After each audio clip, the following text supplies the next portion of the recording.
This show is sponsored by the Comics Shop.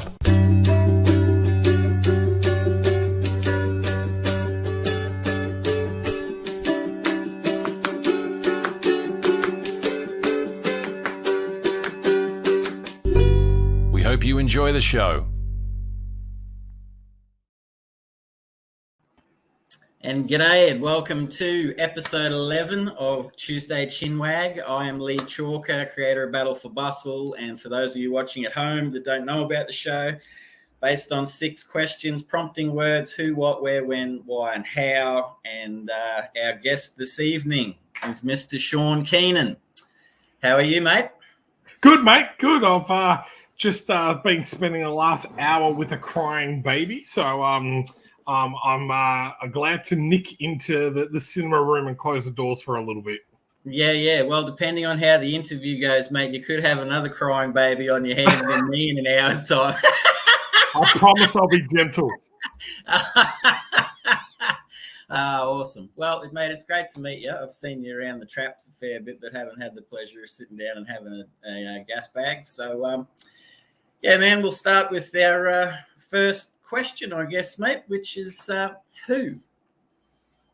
So I am Shaun Keenan. I created a publishing company called Comics to Movies, which originally was a collectible company. We did limited edition prints and those type of things, did a lot of conventions and that type of stuff. And then in 2015, we published our first comic, which is the Extreme Champion Tournament, which has gone on to be one of the number one selling comics in Australia, having sold almost 8,500 issues now, which is pretty cool for a small indie comic. And then in the last couple of years, we've really ramped up with series like Terra Olympus, Fractured Shards, Talos of Sparta, and new comics coming out, Night and Occupation Rainfall, which is a tie-in to a Australian TV series, TV film series, which is kind of cool. So, yeah. I watched those 2 movies. What was that? The first one was Occupation, I think, and the second one was Occupation Rainfall. Yeah. So this one kind of fits in. They're doing a 3rd film and a 4th film. So this one kind of fits in between that 2nd and 3rd film, which is kind of cool. So I'm hoping I nail it so that they come back and say, okay, well, you can do another one in between the other 2 films. So that's the goal anyway. So Yeah. That's awesome. So, mate, I guess you're Victorian, Melbourne. Yep. And, so regional Victoria. Yep. Yeah, so I grew up in the northern suburbs of Melbourne. So moved out to a small town called Mill Park, which is no longer a small town now. It goes from Mill Park almost all the way to Whittlesea these days, if anyone knows Victoria. But I've pretty much moved around a little bit ever since I was 18. I moved out and lived with my auntie and uncle in Narrawarren, which again was a small town when I moved out there, which is again now massive. Then I lived overseas for 12 months. So I went to America and kind of did a summer camp over there and lived on site, and that really kind of made me fall in love with America. I always liked the movies and the films and comics and everything, but actually being over there and being able to get into their stores and everything. So I racked up a massive debt and come home with my tail between my legs. And then met my now wife, and we've lived in a couple of places since then, which is Sunshine, Tarneet, and now we're in our forever home here, I'm hoping, which is in regional Victoria called Gisborne. So it's a beautiful small little town. I'm hoping it stays that way, and we're really, really lucky to be up here. We've got family close and that, which is amazing. Yeah, that's awesome, man. So, like, regional Victoria fella, I suppose the spark for comics to movies and that sort of kicked off when you fell in love with the American shops and things like that and got caught up in their, like the flashy lights and stuff? Well, for me, I fell in love with. It was actually my mum that got me into comics. I really struggled to read as a kid. Yeah. So I was one of those ones that never liked reading, and that was because I kind of struggled with that. So it was actually my mum that had went out and bought me an Amazing Spider-Man comic, and that really got me interested in kind of reading. And then she was great in regards to saying, "Oh, well, I'll purchase more comics for you if you start reading books rather than just comics." But it wasn't until I was much older that I realized that I'm a visual learner. So if you show me how to do something, I can pick it up and I can do it and run with it. But if you give me a book and say, "I'll learn this," then I really struggled to kind of learn that way. So, my love of comics started from there, but it wasn't until I started attending conventions, and I reckon it was probably around 2008, 2009, when Supernova started to come down to Melbourne. There was Armageddon, which was Scott's show that he did with the New Zealand company. And I've kind of gone to a couple of those shows as a fan.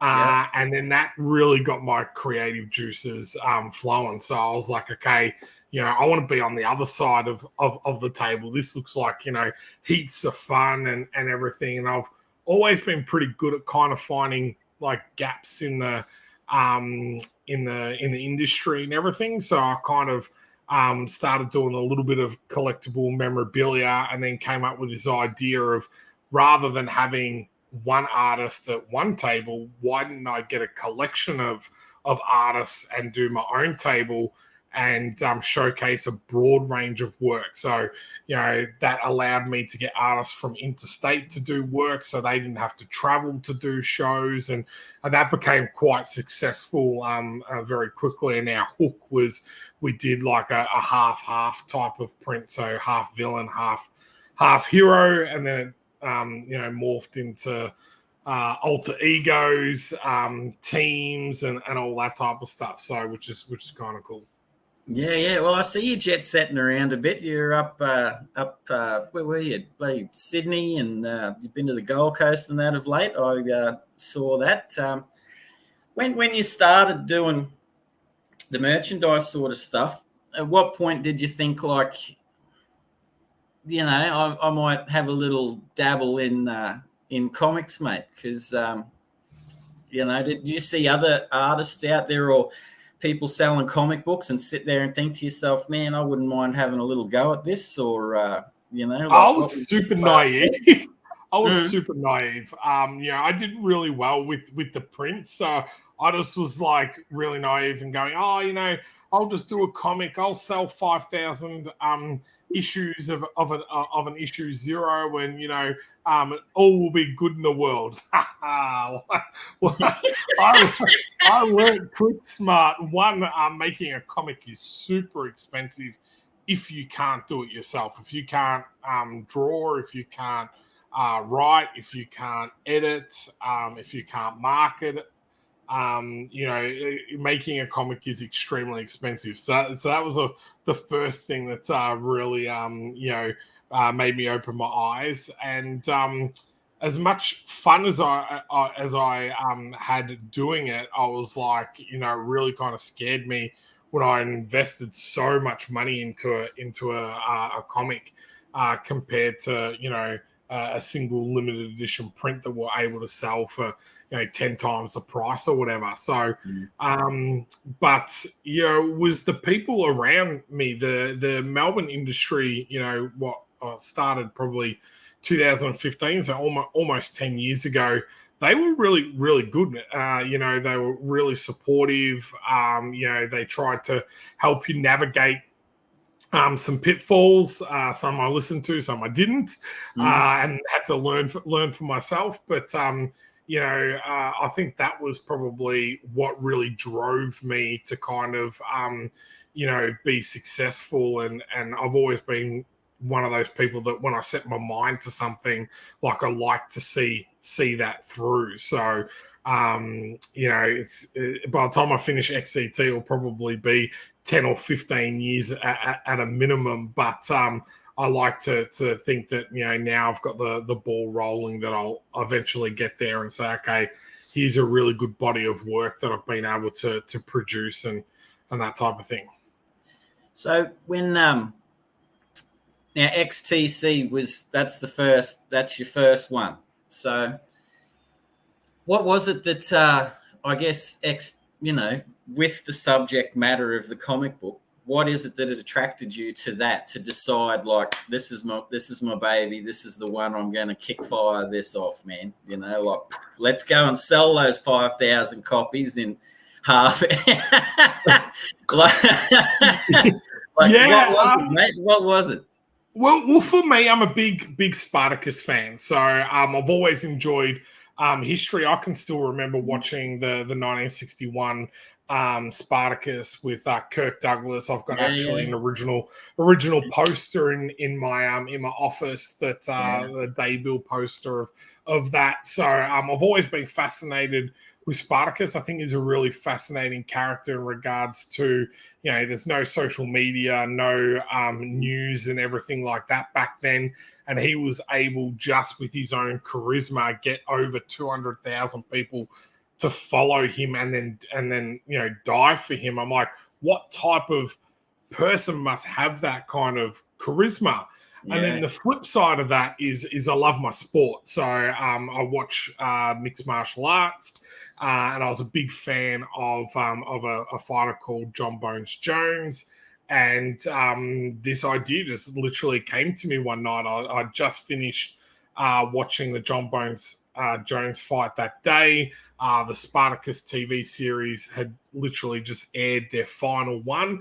And I sat there and I was like, I'll tell you what, I wonder what it'd be like to see Spartacus fight off against, John Bones Jones. And then I sat there, or how about, Alexander the Great? Or hang on, how about Genghis Khan? And like that just kind of really got me interested. And then, what hooked me in was that world building. When I started, researching different historical characters and everything, I found it really fascinating what these people were able to do like thousands of years ago, and some of the strategic, maneuvers that they did, that a lot of, following on generals, would take from them in regards to, how to fight a guerrilla warfare and these type of things. And, so that's where the idea and everything came from. But, as I said, the naivety around how many I was going to sell, I was doing, a lot of conventions back then. I was doing, say almost 20 to 25 conventions a year. So I was away almost every second weekend. So I'm like, I'll just sell all of those and that'll be good. Then I'll do the next one, sell all of those. And didn't realize, comics are heavy when you're traveling, type of thing. Like, they're not overly expensive. So for the cost of how much it costs to make to, what you sell them for doesn't really kind of mesh up type of thing. So, Mate, were you always a Kickstarter dude from the first issue? Did that come through Kickstarter, or you were self-funded? And just before we get to that, what did Dave Dye say? I'd love to sell 8,500 comics. What advice can you provide to help me and others achieve that goal? Yeah, I think the biggest thing is a schedule. I think a lot of people will notice in the industry that we have a lot of number ones. We have, about half the amount of number twos, and then, a tenth of number threes, and then you barely ever see a number four of an indie title. So really understanding the length of your story. So I think that's the biggest thing why I've gone away and started to do a few other stories, because I want to complete something much quicker than I'll complete XCT because, I was, again, naive going, it's going to be a 50-issue arc. And of course, I'll do this, 5 a year and all this type of stuff. But, for me, it's really about, understanding, how many issues I'm going to have, having a schedule, and then really knowing your numbers. So unless you're an artist and writer that you can do it all yourself, really understanding those numbers. So how much you need to pay your artist, how much you're going to pay an editor. And then the final thing there is, you are your own market or your own business, whether you want to be or not. If you want your comic to sell, you are your own business. So it's really important that you build an audience. And that's something that just unfortunately takes time. And it comes a lot with consistency. So, it's about, if you're going to do a show like this on a podcast or a YouTube show, that you do it consistently. So people know every single Tuesday night at 8:30, they can jump on and they can have a Chinwag. And that's how you start to build an audience of people that follow you, that it's a repetitive task that you continue to do. So I think, people say if you do it for 90 days, it then becomes a habit. And that's the same thing about building an audience. If you're staying in contact with your audience for 90 days, then they become almost a habit in regards to either watching you or liking your posts or following what you do or responding to your emails and those type of things. So, but there's unfortunately no silver bullet. There's not one thing that I can say, do this and you'll sell 8,500 comics. And to be honest, that's taken almost 7 years. In November will be 7 years. But even to say that I've sold on average 1,000 comics of one series a year I feel is pretty bloody good.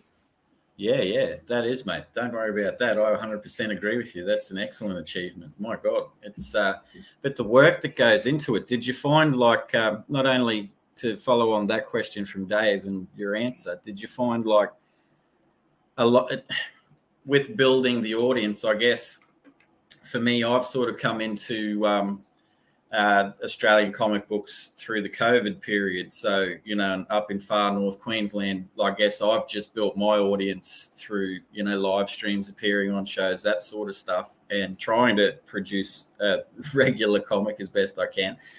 Did you think back? Yes, they are the Beard Twins. That's right, we are. They're good, aren't Thanks, Stephen.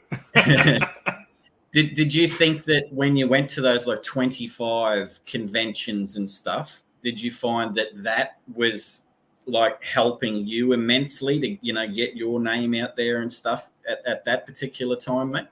So it was a double-edged sword. And I think this is one thing that I'll say about my own experience is that understanding your own brand will deliver you the best audience. So for me, I was doing limited edition prints while I was doing comics. So a lot of people knew me for the limited edition prints, and I was able to get some of that audience over to my comics, but it wasn't a straight, everyone that follows and wants my prints is going to want and read my comics. So that was, a little bit disheartening to begin with, because you're like, oh man, I've got 2,500 people on my email list. I'm going to sell at least 2,500 comics. They buy all my, and then you sell 100, and you're like, what?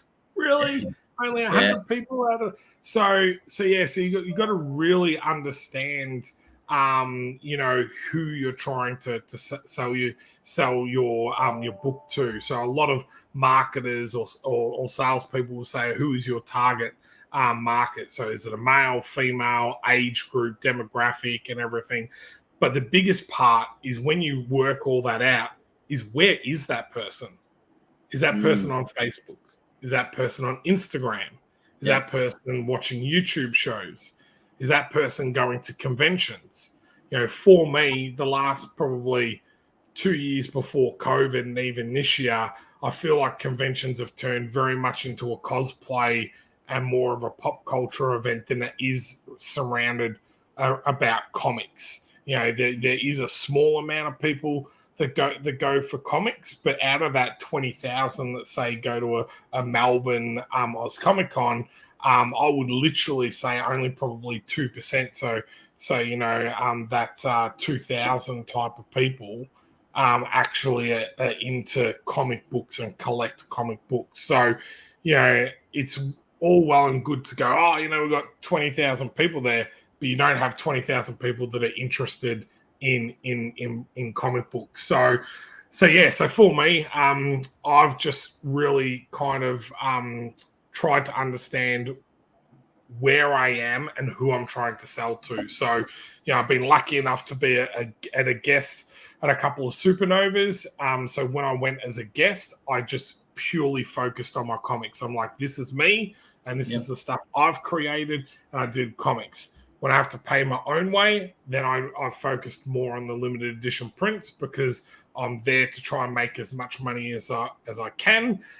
So the prints I'm able to make a lot more money than I can through my comic books. So that's where I've slowly tried to work through. But now if you jump onto my website, I've totally rebranded. It's more all around a publishing company, really focusing on producing comics and all that type of stuff. But the best place I've found to build an audience is on Kickstarter in the comic book section, and that's by backing other people, by connecting in with other creators, and then trying to leverage off their audiences.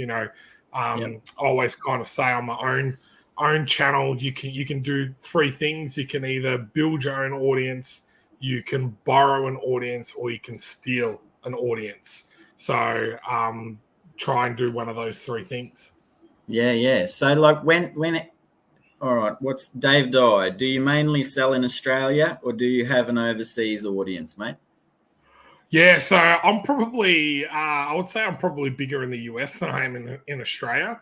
And I've got a really big following in France as well. So I was lucky enough. I've done 3 conventions in France, which was an actual Spartacus convention. So again, it's right. about everyone that liked Spartacus. So again, that not everyone liked comic books, but they 100% people there liked Spartacus. So it was a much easier sell in that audience to sell quite a few comics. So I've got quite a good following in France there.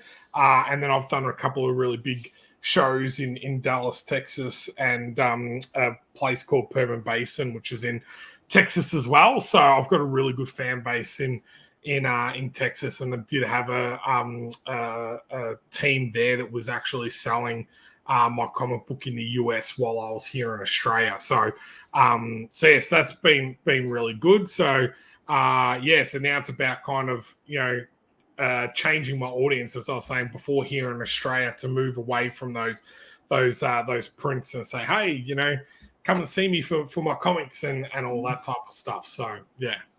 Yeah, well, when you started, were you self-published, or did you just straight into Kickstarter? You thought with your marketing mind and stuff? Because I would say that you were obviously in marketing previous to that, or you just did a hell of a lot of research, mate. So you just So I don't know, and I don't really talk about this much, but I was actually the first Australian comic on Kickstarter.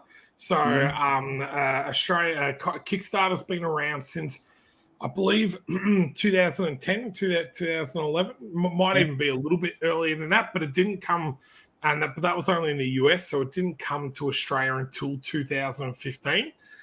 So I had known about it, but I researched. There was another one called Possible, which I believe is still around. I'm not 100% sure. I haven't seen too many projects that I know of that have been on there. But so I did a lot of research around Possible, and I did a bit of research. I don't think it was Indiegogo. I don't think Indiegogo was around, or maybe it was, but wasn't here in Australia either at that time. So Possible had done a really good free crowdfunding night in the city.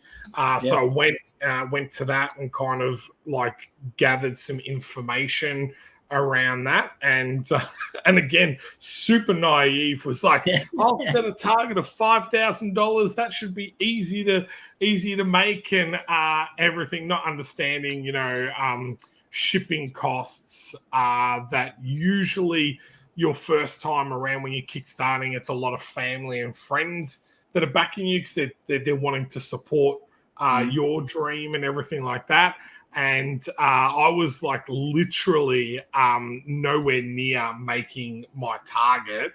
And I was very, very lucky that I got a advertising deal through Film Inc., which is the magazine that does film, movies, and all that type of stuff. So it was a lovely lady that I'd spoken to there, and spoke to her about my comic and what I was doing, and they were very supportive of the project and kind of really bumped me up in that dead zone period. And then after that, I was able to raise the rest of the money. When I got so close, people were like, oh, okay, this is actually going to fund, and it kind of trickled over the line towards the end. But yeah, if it wasn't for that advertising deal, I probably would have not made that first Kickstarter. But I learnt a hell of a lot, and my second Kickstarter was nowhere near that kind of target. So yeah. Well, that would have been almost terrifying, man, being the first one. And just I'm gonna stick my toe in, mate. And see how we go. It's great. Yeah, you succeeded, mate. Why didn't I try $500 or $1,000 or something? I don't know what I was thinking. Going, I just had this 5,000 was stuck in my head. I'm going to sell 5,000 comics. I need $5,000. I seriously don't know. I look back now and just go, I would never. Everything I did with my first comic, I would tell no one ever to do what I did. But the good thing that's been able to come out of that is, one, I was able to print so many comics. I was able to print them at a super cheap price, which then now has allowed me to bundle my comics together, be able to provide them to conventions in lieu of an appearance or something like that. Add them to show bags, add them to mystery boxes and those type of things, and gather my money and keep moving some of that stock type of thing. So, but yeah.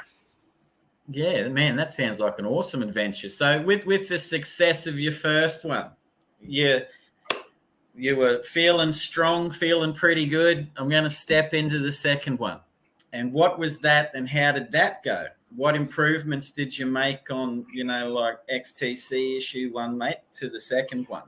Yeah, well, I don't know if he's watching, but I was God gifted Stephen Cott. So that is what has lifted me beyond where I am today. So it was really weird. Do tell us about that, because that he's a big part of Comics to Movies and stuff with your live streams and things, and I know you're both very, very close. Yeah. So yeah, mate, far away. Tell us how that all came. I can't even tell you how we met. I can't remember whether I reached out to him to ask him a question around comic. I don't know whether it was about maybe comic lettering. No, I don't even think he was doing lettering back then. Maybe it was just like a generic comic question, or we just kind of talked, because he didn't do any conventions and doesn't really do any conventions. So it was all just online, and we'd spoken for, I reckon, at least 2 years before I actually met him in person, type of thing. So, but he's just such an awesome, really genuine guy. For me, I've always been really adamant about surrounding myself with people that are much better at things than I am.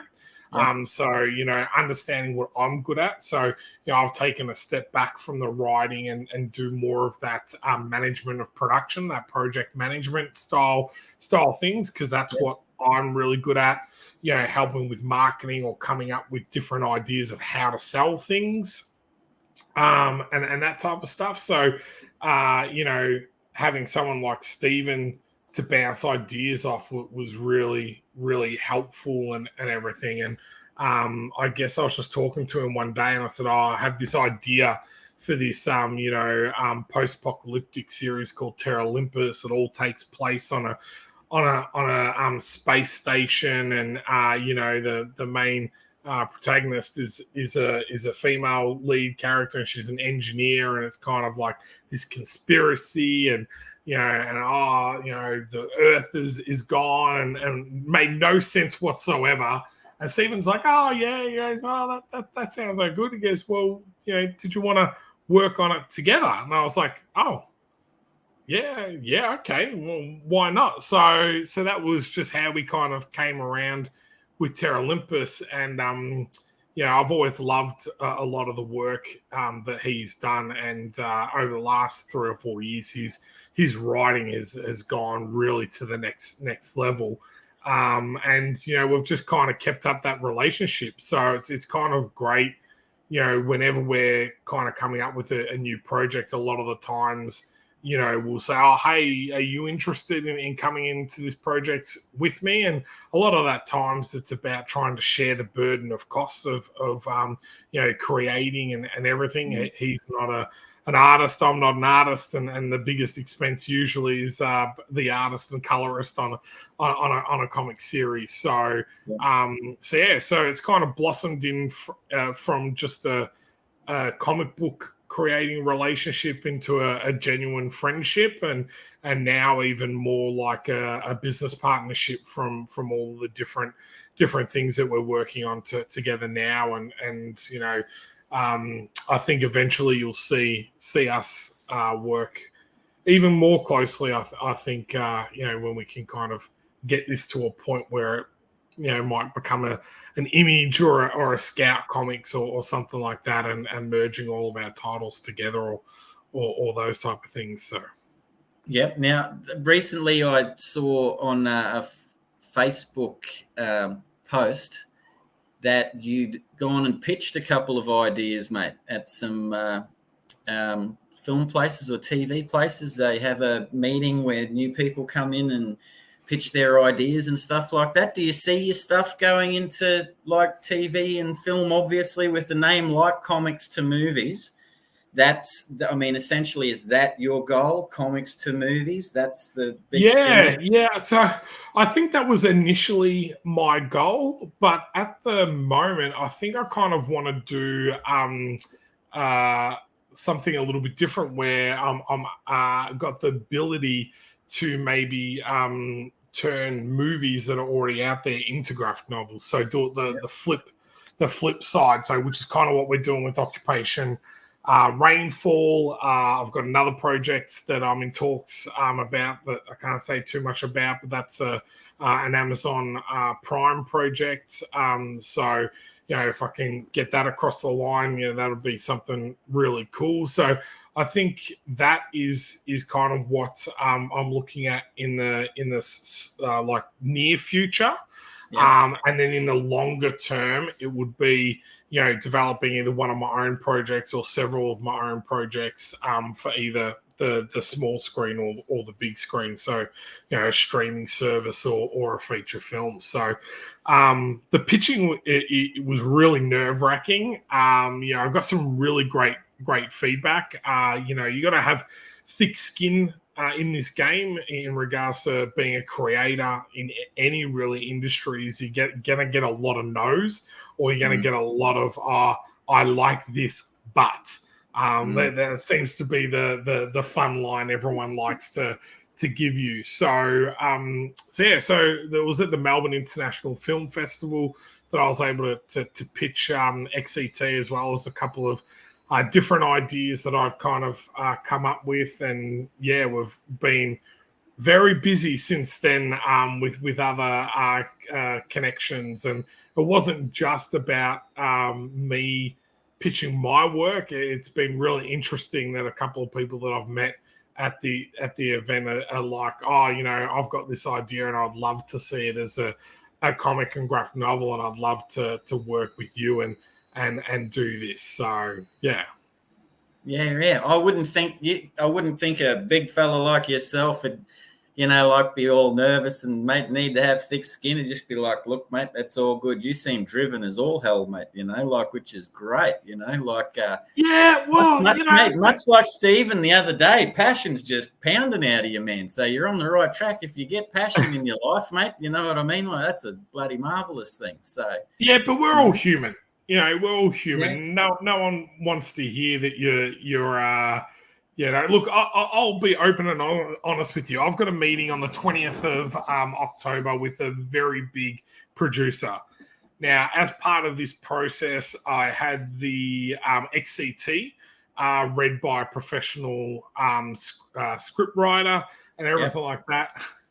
And the feedback I got was absolutely smashed. Your first reaction is, oh, he doesn't know what he's talking about. Get really defensive and everything like that. But, for me, I just took a step back and went, I tell you what, all of those are really valid ideas. And this person has taken their time to provide me with all this feedback to help me get this made.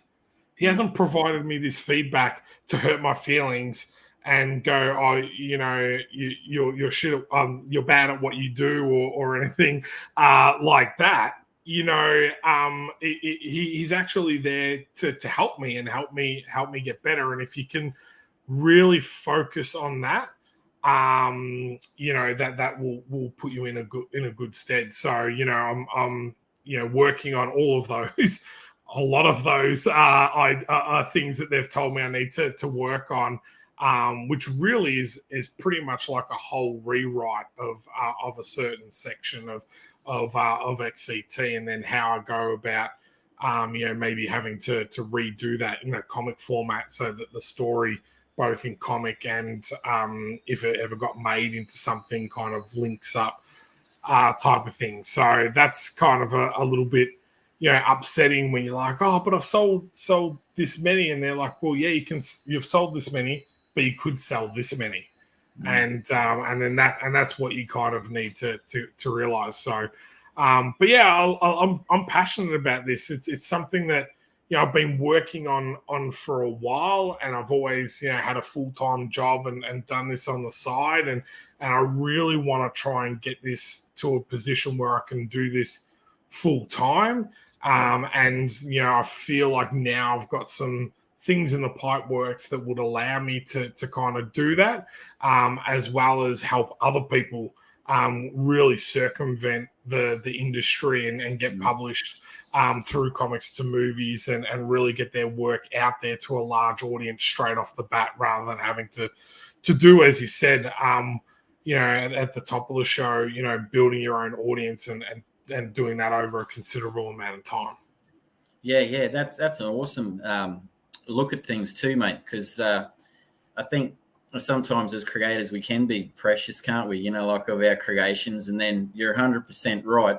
Like you do hear some things that you don't like, but you have to just like have a moment. And mate, the best thing that you said there is those people are trying to help you as a creator with your idea and your IP get better. And I think those sorts of people, like whether they're editors or mentors or producers or script writers, like they're very handy and shouldn't be undervalued, really, man. Advice like that, if people see a spark in you, because like I think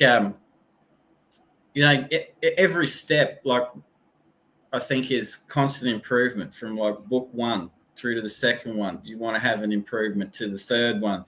You want to have an improvement. And I think that is a creative thing too. Maybe the audience readers may not pick it up as quickly as you, but as long as that the path is becoming a bit easier. Like, I didn't make that mistake that time, like, or I should have, I didn't leave enough bleed, or, I didn't give that person enough time to finish that artwork and edits and stuff. It's because it's not easy, is it, mate? It's really simple stuff as well. It's like, on one of our series, and it's one of our newest series, I fell into the trap of just not using the main character's name enough. Because I'm so used to reading the script and I know the character and everything like that it did not even dawn on me that I think in the book I literally say his name, I know twice, but maybe 3 times. Yeah. Now in an issue 1, come on, man, you need to be saying it, and if you're a good writer, you'll understand there's positions in when in dialogue when it's going back and forth that you can use people's names and all that without being tacky, just adding the name in. So, but yeah, it's even now it's like, okay, I can fall into the trap of those type of things. So, but yeah, I think if you want to get better, you not only need to invest in your craft. So if you're a writer, writing and everything like that, but you need to invest in yourself as well. So that means maybe getting a mentor, reaching out and saying, oh, can I spend half an hour with you once a month and just bounce some ideas off you or ask you questions. There's so many people that have done what you've done. Why try and reinvent the wheel? Try and circumvent your learning curve by going out and doing those things, and understands that if you want to do that you then need to kind of invest either financial money there, or you need to invest time, or maybe your skill that you're able to provide that person or something. I'm always a good believer of bartering. So if someone's able to do something but you're able to do something else, it's like, well, hey, this kind of works out in regards to time and what the money would cost. If you can do this, I can do this for you, type of thing. And try and do it that way. It doesn't always necessarily have to be, oh, you pay me $50 and I'll do that type of thing. So yeah. Have you found that people you've reached out to have been helpful, and you haven't? Because I've found that everyone that I've met in the community, man, if you've got questions or anything, like little things that you're not sure on, you throw out there, are all very receptive to like give, like other creators, like new or old, like a hand, mate, and give them the knowledge to, like give them a helping hand, as opposed to not letting them know what's happening. Because, dude, I remember once that you were saying on one of your live streams, because I watch a lot of stuff when I'm drawing and that, like in the background to catch up and, like just sort of, I guess, keep a map of what's happening in the comic book world in Australia and stuff, And one of the things that you probably correct me, but it was a while ago, was you found yourself getting into a bit of difficulty with like badges and stuff like that for add-ons and things like that. That interested me because, see, like I guess at the start of Battle for Bustle, I sort of thought about print a T-shirt or do this, do that, and then in the end, I was like, I'll just stick to the comic, like so. That's hard enough as it is, So, like, what was some of the like issues that you ran into with some of that extra stuff? Yeah, so I think for me, the biggest thing is having to design everything. So I can't draw, so it's not like I can design a T-shirt or that. So then if I'm going to do a T-shirt, then I needed to pay someone to design a T-shirt, and then I needed the costings of how much the T-shirt is going to be, and so on and so forth. So I reckon it probably wasn't until I'm going to probably say my 4th Kickstarter. So I'm slow learner here. But I don't think it was until my 4th Kickstarter that I came across what they call the 3 R's. And I live by these. And that's reuse, repurpose, and recycle. So if you are going to do a print, do a print of the cover. So you're not doing another artwork where you're having to pay another artist to do a print. So do a print of the cover. The cover's got all your trade dress on it. You've paid an artist to do a beautiful cover. We'll do a print of that rather than going out. Use that image as your banner image for Kickstarter. So again, rather than having to design up a Kickstarter banner image, you're using that image in a way that you can repurpose it as a Kickstarter image. Use that image then to use it as your marketing. So when you're going and you're doing your link drops and all those type of things, that you're using multiple different covers. So you've got your standard and your variant. So this group you're dropping this cover, this group you're dropping that cover, this group you're dropping this cover, and you're mixing it up so people are not seeing the same thing over and over again. So that's what I've found has really helped in regards to not trying to spend as much, but be able to offer more. Yeah. And then digital products are always really, really good for that as well. So being able to reach out to other creators and say, hey, I've got a Kickstarter running. Do you mind providing your PDF as an extra reward that I can add on? Because if you're asking someone to spend $10 on a digital PDF, I can tell you I'm going to want more than just 22 pages of a single comic to drop $9. So a lot of the times you'll have a look at our campaigns at $9. There'll be over 200 pages worth of comic content there. So and that's again something that doesn't cost you anything, and the way that you would market that, or you would speak to the creators, is like, if people get your comic and they read your comic and they like it, well, as long as you've got your contact details in there, well, then they can follow you and all that type of stuff. So yeah, that's cool information, mate. We're gonna go back on gonna step back in time to little Shaun, when Mum bought you your first Spider-Man comic. Now, you're obviously a collector, because we'll come to your fascination and your obsession with Star Wars shortly, because I have one as well. And what was the issue with Spider-Man, mate? Do you remember getting it? That's what I got the other day. About my Star Wars. You won't believe what the first Spider-Man comic I got. It's an absolutely, totally battered up and shocking version of Amazing Spider-Man 361. So if people don't know what that is, it's the first appearance of Carnage. Yeah. That's am I correct in that's the cover of? It's a slide angle and he's holding up, and the symbiotes all zipping around him and stuff. That was Mark Bagley from memory.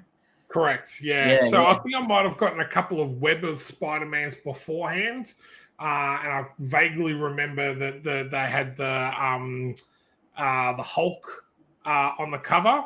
And I don't know why it always stuck with me, and I'm feeling I don't have it, and I need to get it back in my collection. But it was Wolverine 88, and that was the first fight with Deadpool and Wolverine. But it's like this blue, almost like those negative kind of covers that they do these days. It was blue with black and a splash of red, and it had Deadpool standing there with these two swords in a cross, and they were going through. Wolverine above his head. Yeah. So, but and then I love my Star Wars. So, So, now Danny Nolan had a comment before that just said your common sense your common sense approach to PDFs on Kickstarter is refreshing and apt, mate. So, just thought we'd throw up that comment for you from Danny. Thank you. Thanks, Danny. Now, what point, mate, did Star Wars dig in? Very young age. I can remember. So I was born in 81. Yeah. So I reckon I watched Empire Strikes Back before I watched the original Star Wars. Mm-hmm. And then I definitely remember going to the movies and watching Return of the Jedi, and I was a big Ewok fan. I loved Wicket and everything, and then the cartoon series, Ewok cartoon series came out, so I was like the perfect age for that. So I've always loved that. And again, as I was saying before, that I struggled reading. I can still remember they had the old school cassette tapes, and you had the headphones on, and it was you would read the books, so that they would read the story to you so you put the cassette in, and it had sound effects and everything like that, and you followed along. So I don't even know whether they do that type of stuff anymore it's all on probably iPads now and everything. But I can remember as a kid, like I had it was like a three pack, and I had each of the Star Wars, Empire Strikes Back, and Return of the Jedi, and I've got like the original Return of the Jedi hardcover graphic novel, I guess you would call it, that was released in the 80s. I had all of the figures when I was a kid. Unfortunately, they got stolen, so I don't have any of those. But I kind of I've got a really good collection of statues and everything. I've got a couple of one-off statues that I know are the only ones here in Australia, because they were US only releases and everything, which is kind of cool. And I was very lucky after culling back my collection when I got married and we moved, and I had a lot of stuff in storage, and I was like, I tell you what, I'm just going to get rid of everything. And then I started buying a few things, going, that childhood memory. I really love to own a copy of that. And literally, man, for my 40th birthday, my amazing wife bought me a Star Wars comic collection. I had over 420 comics. She got it for a crazy good price. The condition was absolutely amazing. So it literally got shipped from America in 3 long boxes. So that's how many comics it had. But it had everything from the 70s, 80s, almost everything in the 90s, which I absolutely loved, and early 2000s, which is like, your Dark Horse. Big fan of the Legacy series, Knights of the Old Republic. I could reach over there into that box. It's about 4 feet away and drag out the entire Legacy series. When I read that blew my mind, man. Like, I love that. Let's lament for a moment.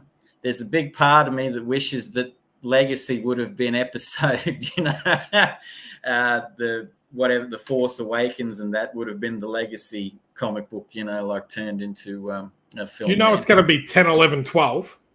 I didn't know that, but I do now. It's like... Yeah, the guy out of Tron Legacy, they're pitching him to play Cade Skywalker. Really? Yeah, 100%. Oh, dude, that is so awesome, because people are going to have their minds blown when they see that. So supposedly, because they're going to go back and redo Rise of Skywalker. So both Ben Skywalker and Rey are going to survive. Supposedly. So then Cade is going to be the son of them. So and supposedly they're going to maybe tweak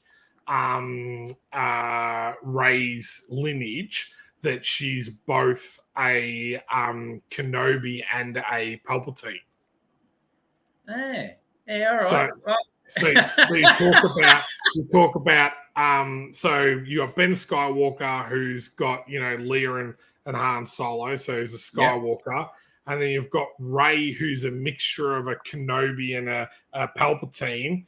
And then the two of them have a kid that's got a mixture of a Skywalker, a Palpatine, and a Kenobi. No wonder he's going to be the strongest Jedi type of thing out there. So anyway, man, a lot of rumors. He was a beast of a character, that Cade Skywalker. I enjoyed that immensely, man. Yeah, very good. Now, the thing I loved about it was that it was he was such a flawed character. You know, Luke was, that goody two shoes and, couldn't do anything wrong and, would always do the right thing and that type of thing. And then you've got, I don't want to spoil it for everyone, but Cade Skywalker, there's another kind of Jedi purge or whatever you want to say. It's not a good job to be a Jedi. But he gets picked up by pirates, so he becomes a pirate. So he's already a Jedi. He becomes a pirate that leads him into a life of bounty hunting. But the thing he bounty hunts are other Jedi. Yeah. And to, cut himself off from the Force and not feel guilty about it, he's a drug addict. He does death sticks. And I'm just like, my God, what a super complex character. Like and is a Skywalker, so you're expecting him to be this. I don't know. I loved that series. I thought it was absolutely phenomenal. Very well written artwork. Yes. Phenomenal. I've actually just in front of me. I've got an original cover from that series that I was lucky enough to purchase before they stopped allowing Star Wars pages to be sold. They all had to go back to Lucasfilm and that, or to Dark Horse or whatever. So so I was lucky enough to pick up a cover of that before they all got sent back. Yeah. So I can sort of see where your Spartacus thing's coming from with Star Wars, though, too, man. Those sorts of characters, because Spartacus the movie was one of my dad's favorites, so I watched that quite a bit when I was growing up, and then I discovered it was a Stanley Kubrick film, and so veered off into that. But that's a whole nother topic, because he wasn't making Spartacus after that. Like, he was off on another. No.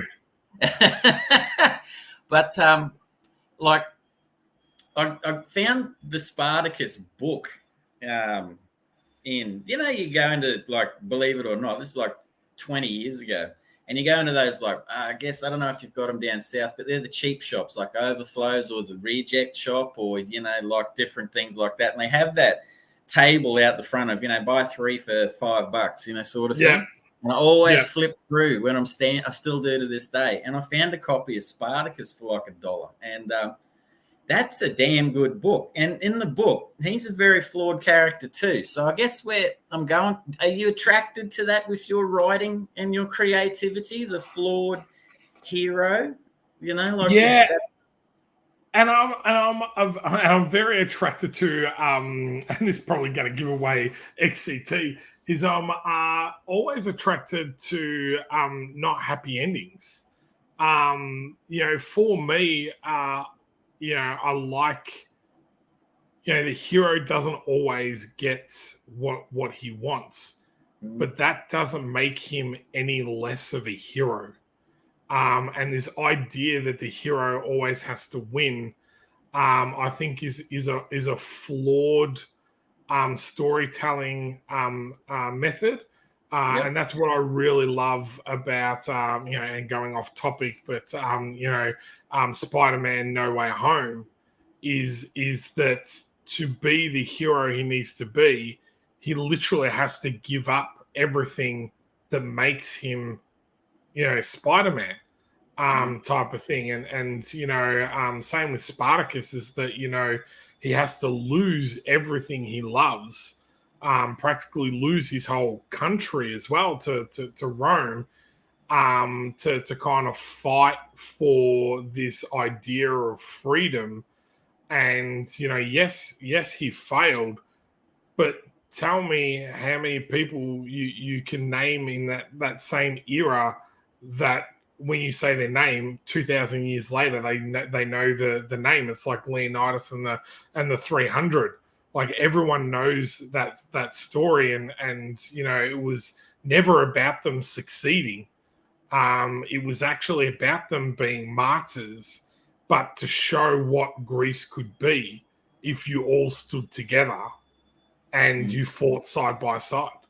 Like you can overcome immense odds, and I always love that type of storytelling, and I'm very drawn to that. So, my wife's the complete opposite. She'll Google the end of a movie, and she's like, I'm leaving now, 3/4 of the way to the movie. She goes, because they're happy, and that's how I want it. And she'll leave.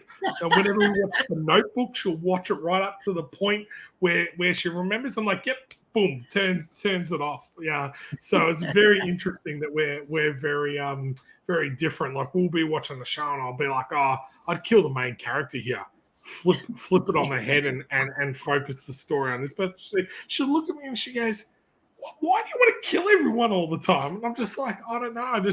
It would feel more authentic and more real than the hero escaping again. And not enough, especially series do that. But I've always loved, and Wolf Creek 2 did it really well. Started off the series following, one person, and then 15 minutes into the film, the person that she jumps into the car with, he becomes the main character out of the for the rest of the movie, not her. And you're like, oh, what? She can't die. Isn't she the main character? Like, that's what I like, and I think that's a really cool storytelling that doesn't probably get used enough. And I think again, when it comes to being creators, and you've created this character and it's your baby and all that, you're like, oh, I don't actually want to let him go or her go or whatever. But for me, I'm always about like what's better for the story, type of thing. And if that means killing everybody, well, then that's what I'll do. Well, I'm attracted to those sort of characters too, mate. I got brought up. Dad had a healthy love of 70s cinema, and from a young age, I guess passed on to when I was in my teens, and me and my mates at school used to watch movies too. Fell in love with things like Taxi Driver and Mean Streets, The French Connection, like all of those movies where, like the good guy, doesn't always necessarily make it to the credits, mate, I always thought that, so I'm attracted to that too. And one of my probably my favorite thing is Dune. And I'm spoilers, you can not listen if you don't want to, but one of the things that I always loved about Dune further on is that, in this part that people know and see and is out in the world right now, Paul's a hero. Paul's a champion. He doesn't stay that way forever, let me tell you. And I remember reading those books and just going, that is so cool, man. You know what I mean? Like this dude on the rise, and then ultimate power corrupts, essentially, and I always love that idea too in storytelling. But that's what I love about that line out of Batman, where it's you're either the hero or you live long enough to become the villain, type of thing, which is I always found really, really interesting, because it's like, well, yeah, you get enough ego, enough power, enough money, that type of stuff, eventually, how does it not corrupt? How do you keep that innocence and everything? And you look at that even in the real world, you look at all of those child stars that then get to an age and they're like, oh, I've got all this money, all this fame, all this power, and then they come crashing down to earth because they can't function with that much, going on, type of thing. Must be hard not hitting those TikTok numbers, mate, like between 15 and 16. Oh, Oh no, my week is ruined. I'm only at 1 million, not 1.2. But now Dave Dye just had a comment there, so we'll have a look at that. What do we got? SK related on this show, how his proofreader wouldn't let him kill off one of his main characters. He did. Yes.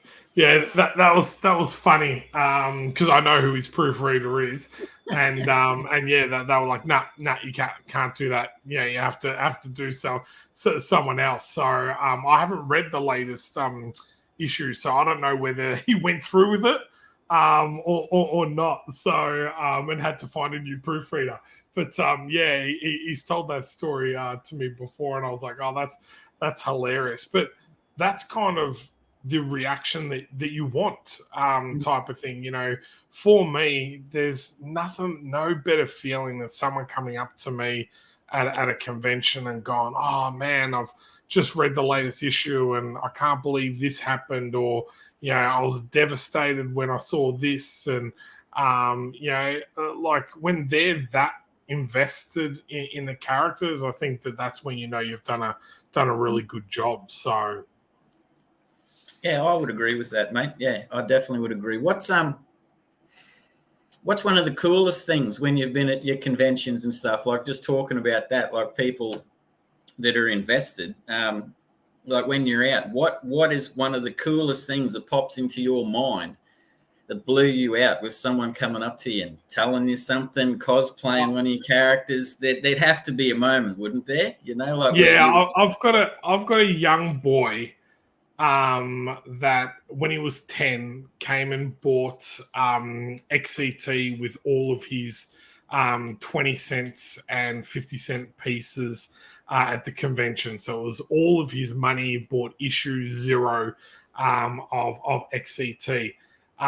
This year he turned 18 and he came to Melbourne Supernova and bought the latest issue of XCT. He comes every year, buys the next issue, gets me to sign it, has a photo with me, and I tell you that is the best feeling. Every time I see him, it's like just bumping into a good friend and everything like that. So he's now started writing his own comic, and he was showing me that at Supernova early this year. So that's one that I really like. And then the other one about being a creator is being able to include your friends and family. So I've got my daughter in one of the short stories in an anthology. I've got my sister mentioned in one part where they're talking about the next guest that's coming on, and it's my sister. I've been lucky enough. We had a friend that had a sick son, and we created a whole single page around him meeting Spartacus and everything, and were then able to give him the original page of that. So those type of things are the things that I really, really enjoy about being a creator and being able to share this universe. I've always been a firm believer. I love my Star Wars, but I'm not really able to affect the universe or be a part of the universe. So I really cherish the fact that I'm able to include these people and make them feel actually a part of the universe, whether they're a character mentioned in there or anything like that. So yeah, that would have been an awesome moment though, to give that little fella that page. I hope you were there for that. So that I wasn't, unfortunately, because that was one of the years I was traveling every second week. But the mother taped it when they gave it to him. So yeah, he was getting bullied at school. He was having a bit of a hard time. He wasn't well and that. So to kind of be able to be a part of what kind of broke him out of all of that, and he's touch wood, he's been very healthy ever since. So that gives you a good feeling, because it's sometimes you don't realize that with your story and the way you touch people, that it actually has some effect on what's going on in their life at that time, type of thing. So, I'm very mindful that, someone's taking the time to read my work at a certain point in their life, and really respects the time that they're giving me. So, yeah, that's mate. That's to be honest with you, that's one of the best stories I've heard of talking to people. It's those moments are unreal. There you go. You've heard it now. End of Chinwag. There's no more Chinwags anymore. You don't get out of it that easy, bud. But no, in all honesty, I mean, when you are creating, I mean, you just said it, like I'm sure that everyone out there that creates, mate, would love to have a moment like that. And you've been lucky enough to have one, man. So it's, that's, makes you thankful at the end of the day. Really, it's that all those hours you spent by yourself and self-doubt and everything, you're able to connect and help someone with your art, man, and your creativity. So I think that's a double thumbs up. And it's funny because I feel like I've had my moment with other artists as well. Like, I was lucky enough to meet Humberto Ramos. I'm a huge fan of Humberto Ramos, and I've got like a whole folder of his original artwork from Avengers Initiative all the way back to X Nation in the mid 90s, which was a short 5-run extension to the X-Men 2099 and all the other 2099 series. And I got to meet him in Sydney. I brought it up and signed everything. And he was looking through my book. It's like, wow. He goes, all of this is mine. And I'm like, yeah. I've gone, when I said that I'm a fan, I'm like, I'm not just saying that I'm a fan. I've gone, like, you're really influenced. Like, I've followed you from like the 90s, your Spider-Man run, your own series. You did a series called Kookaburra K and everything. It was like, because I had an original page from that in there, and it was just like, this is just the most randomest stuff of the work that he's done. And he kind of pulled me aside and he goes, I'll tell you what, he goes, thank you. He goes, it's really nice to kind of know that I've had this kind of impact on someone. And he literally signed everything for me for nothing. Like, he's like, he goes, I know how much all that stuff is probably worth. He goes, I'll just sign it all. So he made it all out to me and everything like that, which is phenomenal. So, and then I've got to meet Stan Lee a couple of times, which is another moment where I gave him XCT, and I guess he says it to everyone, but I'll believe him when he says, oh, this looks amazing, and I can't wait to read it, type of thing. So yeah, that's cool. So, mate, with all that original artwork of old Ramos there, have you got enough wall space in your forever home to put it up, or have you just been boxed into like one room, mate, the studio room? You can have every square inch in the roof, but you're not getting the rest of the house. 100%, mate. Have you met my wife?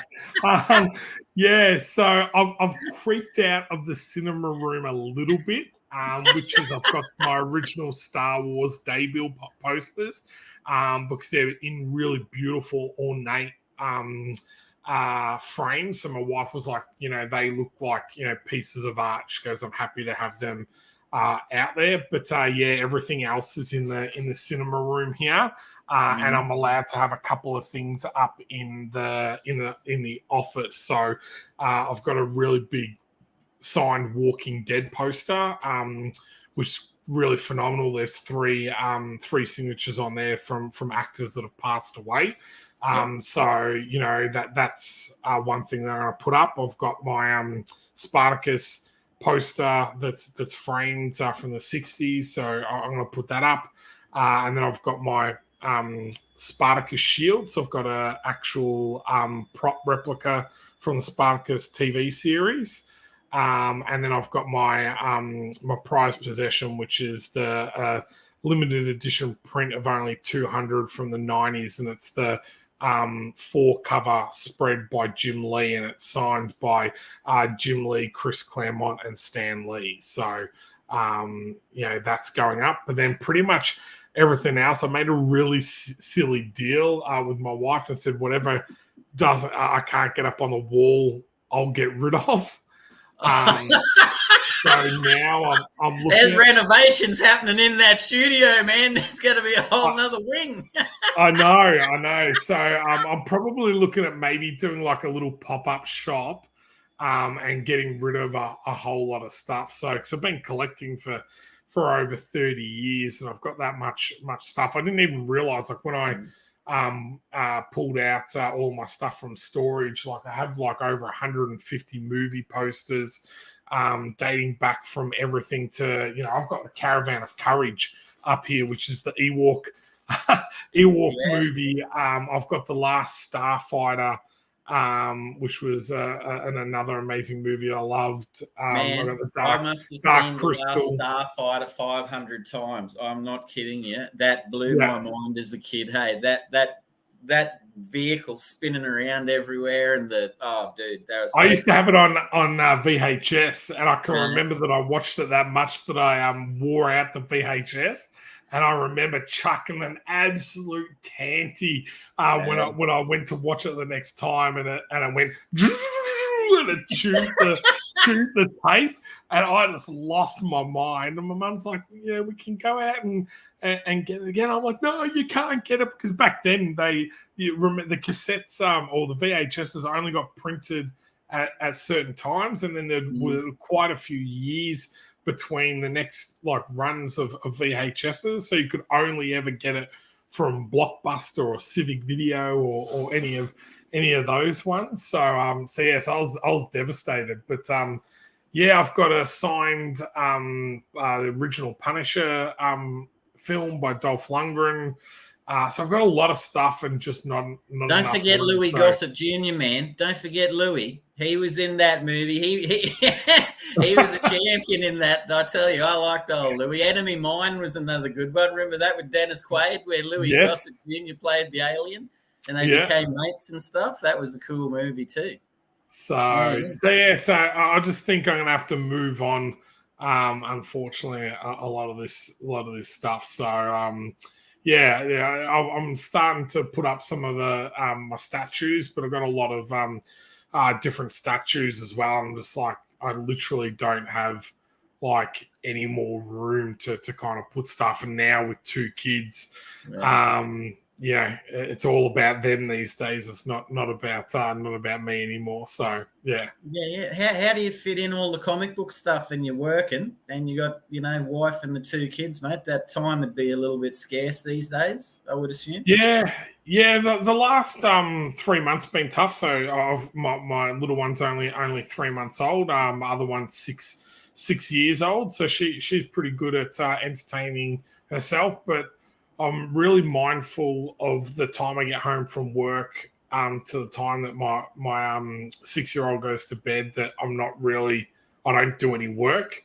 That time is really dedicated to having dinner, sitting down and watching Bluey or Maya and the Three or something with her, Vampirina, My Little Pony.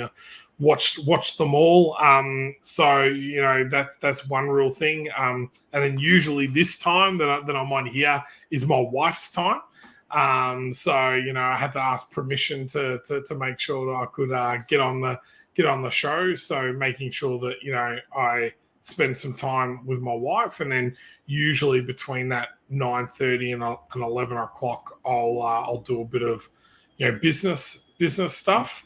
And then start the day, the day again. So, I really try and focus on 4 or 5 things that I'm trying to do during that time. But look, it can get quite stressful. Doing a full-time job, trying to run a business and having kids. But I feel very lucky and blessed that I'm able to kind of to do all these things. And in the future, if I'm able to kind of start leveraging my business more and not need to work another job as much, well then, that'll allow me to kind of live a more, balanced life. But unfortunately, to get to that stage, you need to put in the hard yards and hard hours to kind of get there. Yeah, you do. It is hard work, mate, and you're doing a pretty bloody good job of it from what I've seen. You're successful, mate. You're kicking off. You'd be, from the first Kickstarter you started to where you are now, mate, you've got to be happy with your progression and stuff with comics to movies, because you're also, how long you been doing your live stream for? Live stream started in 2020, so pretty much when I think it was July 2020 when all the lockdowns and everything were in place. So I was in here in Victoria. So our state was locked down literally for almost 6 months at one stage. Like, it was just crazy. So it was I'd spent so much time doing conventions and traveling, and that I kind of fell into the trap of just doing what I was kind of used to doing to kind of make money and all that type of stuff. So it wasn't until that was no longer there that I really had to kind of think about, well, okay, am I going to just chuck it in? Because I've got no money coming in, I can't afford to fund it all just myself. Do I just chuck it in and go, okay, I tried, but it didn't work, or do I try and find another form of income? And it was literally, I was speaking to someone from America that I classify as a really good friend, and he just said something really basic to me. He's like, "Oh, so hey, Kickstarter's going." I said, "Oh, well, we launched one in February, like just when COVID was hitting. I've gone, everyone else had jumped off Kickstarter because they're like, oh, well, I'm not going to launch now. We don't know what's going on." And I was like, well, that was an ideal time to launch because no one was on Kickstarter. I had no competition. Yeah. He's like, well, why don't you do more Kickstarters? And I just smiled and nodded like, what you just did. I was like, yeah, why don't I just do more Kickstarters? It was like, it was the simplest answer, but it was the most logical one. So, we end up doing 10 Kickstarters in lockdown over those 2 years, and I released more in that 2 years than I had in the 3 or 4 years prior. Type of thing. So, I think we've produced over 400 pages of comics in that 2 years across a multiple stream of different titles. So, but now it's just about really nutting down a schedule so that people can know, December I'm going to get this title. March I'm going to get this title, so on and so forth. So, but now I feel like I've been able to generate enough of an audience and generate enough of a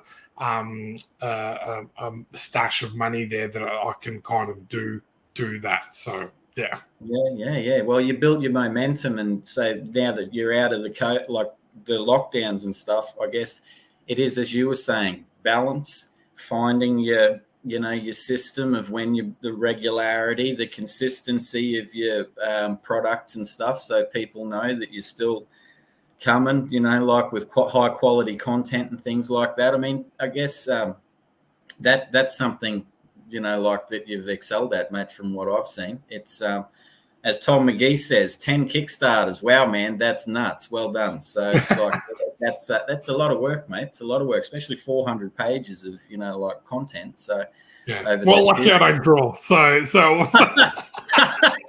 I'd be crying, mate. Yeah, exactly right. That's a double-edged sword. You could be crying, but at the same time, you're probably thinking, wow, like I'm getting, paid to draw. So I guess, glass half empty, glass half full. Yeah. Whichever way you look at it. And that's something that I've been really, I can pride myself on. I've been really passionate about, is making sure that, everyone involved in the project is paid for the work that they do. So the good thing about, doing a graphic novel compared to a single issue comic is that, when you're trying to lock in an artist, you can say, okay, well, if you can do 5 pages a week and it's a 60-page graphic novel, then you've got good 12 weeks there worth of work. I can pay you as if it's like a job. So at the end of every week, you submit your 5 pages. I pay you. You do any edits that I want, and then you move on to the next 5 pages. So that's kind of been really good to be able to give those artists a bit of stability as well in regards to their work, and not have to worry about them picking up other work and putting you to the side because they need to pay their bills and everything. So, yeah. And that's you said earlier, that's where you're moving into more away from the writing side of things and more into the project management. So that's where you're veering off into keeping an eye over the whole comics to movies production line, I guess. Is that a way of looking at it? Like having people on schedule for releases and you got to hit this mark, you got to do that sort of thing. That'd take up a lot of time, mate. Yeah, so we're aiming to do distribution in 2023. So once you get distribution, you need to be hitting certain times and dates, or else they're just gonna they'll just cut you from distribution. So that's the one thing that we're looking at, and having 6 series now on the go. It is important that we have someone facilitating all of that type of thing. So as much as I love the world building and that type of stuff, a lot of the times if I come up with an idea, I'll do very bare bones of an idea that I really like and the character and how I think they should look and everything. But then I'll kind of hand that off to a team, type of thing. So I'll have a look at some writers that I've been following and go, okay, I think his style of writing would really fit this. And then same thing with an artist, I'll reach out and go, okay, this is the kind of look I'm going for, and then say to Stephen, hey, I've got a bunch of letters for you to do and everything. He's always really good. He squeezes at me and I always get him to do it at the last minute. It's like, come on, man. You've been doing this long enough and that, but he's always good. So yeah, no, that's great, man. I'm glad to see you successful and still going. So as we start winding down the show, mate, there's two things. Why do you do it to yourself, mate? What is it that keeps you, like when you're sitting there by yourself, and you wonder, what is the answer that comes to you? It's always will be at my lowest point where I'm just like, I'm at a convention, it's not going the way that you want it to go, and that boy rocks up. Or you have an experience like, it was really nice. My uncle came to Supernova, he's in his 60s, not into comic books or anything like that, never been to the show, didn't know he was coming. I was really surprised. So, for him to pay $50 to get in just to come and see what I do and everything. And, this year I was like, the show wasn't going overly great and I was kind of getting down, and I had this interaction with this young girl, and she didn't buy anything, but it was just explaining the process about comic creating and everything like that. And she was like really excited and really enthused and everything. And I just turned to my uncle and I said, "This is why I keep doing it, for that type of reaction and that type of experience. It's not always about selling something. It's not always about being the best. It's not always about raising a certain amount of money. It's about the interactions that you have with people and the impacts that you can have on people." So whenever I kind of feel like I've had enough and that I can't do it anymore, I always seem to have one of those type of experiences, and it just really reminds me that I feel like I'm in a privileged place to be able to do something like this, and it would be a disservice to me, to the Australian comic community, and to the planet in general to not do something that I'm good at and that I think would bring joy into the world. So That's a lovely answer, mate. Good on you. Now, I always like to ask everyone that comes on the show, before we finish it off, for anyone that's out there, anyone like that young lady that wants to ask questions about comic books, or anyone out there far regions of Australia or wherever by themselves wondering if what they're doing is correct, mate, what is the one thing that you have learned in your time doing this that you would say to someone in those positions? Ask. The power in a question is the most powerful thing that you'll have at your disposal. Kickstarter, Facebook, Instagram. There's all these places with all these characters, creators that have done what you've done. If you're wanting to know how to do something, just ask the question. You would be surprised at how many people will comment on your post. If you post up something going, I'm looking at trying to write a script. Does anyone have an example of a comic script? And then you'll get all these people either providing their scripts or show you online where you can get one, or you ask a question about, how do I, do this for a video trailer? This is the format you should follow. The internet's an amazing thing. So just ask the question. Even if you just put it in Google and ask the question, you would be surprised at what information you can find. And that's the one thing I wish I had known. I think a lot of creators are a little bit introverted by nature.